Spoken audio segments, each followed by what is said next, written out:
Terima kasih pemirsa masih bersama kami dalam Damai Indonesiaku, nafsu tak terkendali pasti merugi. Inilah tema besar kita yang kita angkat pada kesempatan siang hari ini. Dan kita sudah masuk dalam segmen tanya jawab, kami persilakan ada 2 jamaah yang nanti akan dijawab oleh guru-guru kami. Yang pertama nanti akan dijawab oleh Ustadz Abi Maki. Kami persilakan terlebih dahulu Ibu Umi ya yang akan mengajukan pertanyaan dan akan dijawab oleh Ustadz Abi Maki. Silakan Ibu Umi.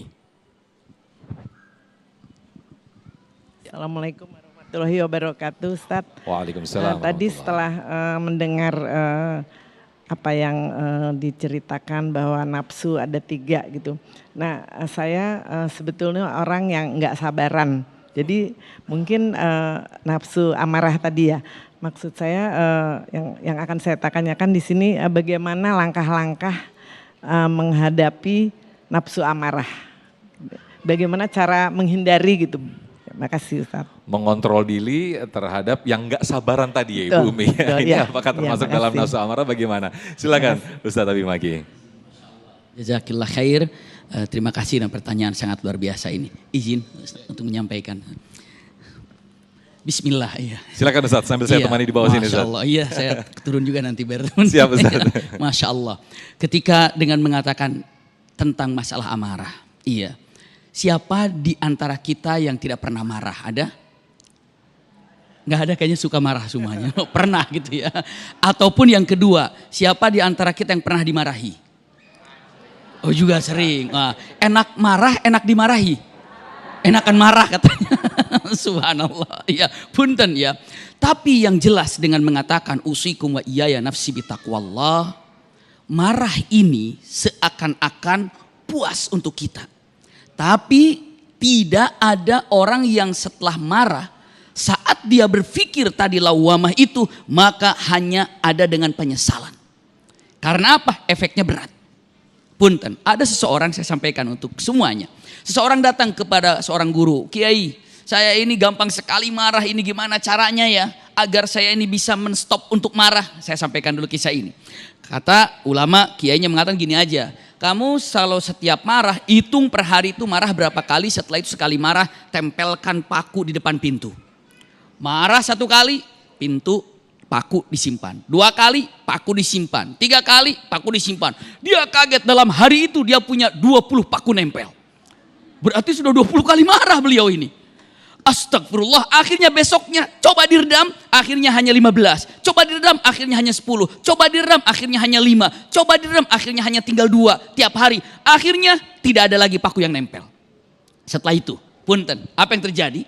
Setelah itu datang, Pak Kiai, alhamdulillah saya sudah tidak banyak lagi, bahkan tidak lagi paku yang nempel. Bagus, kalau gitu ambil semua pakunya. Diambil semuanya pakunya, ini Pak Kiai pakunya sudah saya lepaskan, alhamdulillah. Sudah tidak ada lagi paku di pintu itu, tidak ada. Lalu Kiainya bertanya, pakunya sudah tidak ada, bekasnya masih ada enggak? Itulah orang kalau sudah kita marahi, bekasnya ada. Ingat itu, bekas itu ada. Ibu bapak pernah dimarahi oleh siapapun, bekas itu ada. Maka itulah yang harus dihati-hatikan. Misalnya sekarang bisa marah melalui WhatsApp, bisa marah melalui medsos, bisa.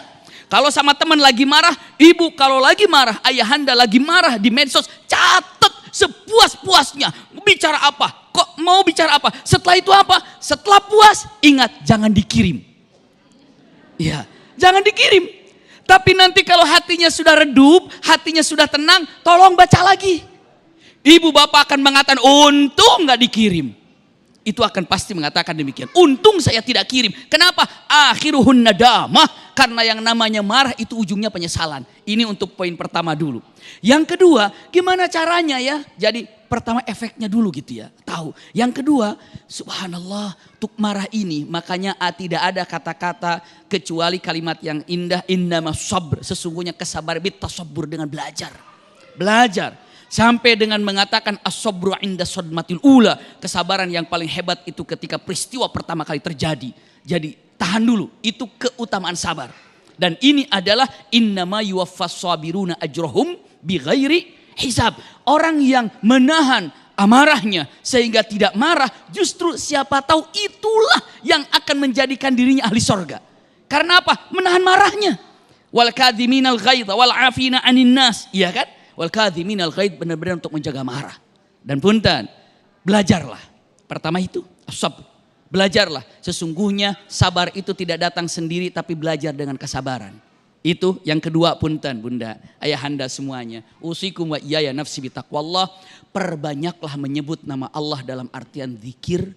Karena yang namanya emosi itu, marah itu adalah ledakan seperti api yang selalu dikipas-kipasi oleh iblis, oleh setan. Sehingga marah itu meledak. Maka saat itu ketika menyebut nama Allah, setan tidak mau mendekat dengan kita. Maka cukuplah dengan berzikir, berzikir, berzikir, berzikir. Yang ketiganya, simpan baik-baik, jangan dilupakan. Usikum wa iyaya nafsi bitaqwallah. Apabila sedang marah dalam keadaan berdiri, duduklah. Itu gambarannya. Jangan sampai lagi duduk, marah berdiri. Kalau sudah lagi duduk berdiri, maka marah itu akan menjadi-jadi. Tapi tolonglah ketika marah duduklah. Setelah duduk masih marah, wudhulah. Kalau sudah wudhu masih dalam keadaan tidak stabil, sholatlah. Kalau habis sholat masih begitu, baca Quranlah. Kalau habis baca Quran masih marah, saya nggak tahu lagi harus bagaimana itu. Wallahu a'lam bishawab. Baik, terima kasih Ustaz Habib Maki. Mungkin alternatif terakhir adalah tidur aja gitu ya. Itu tidur. Udah selesai itu dia. Baik, terima kasih.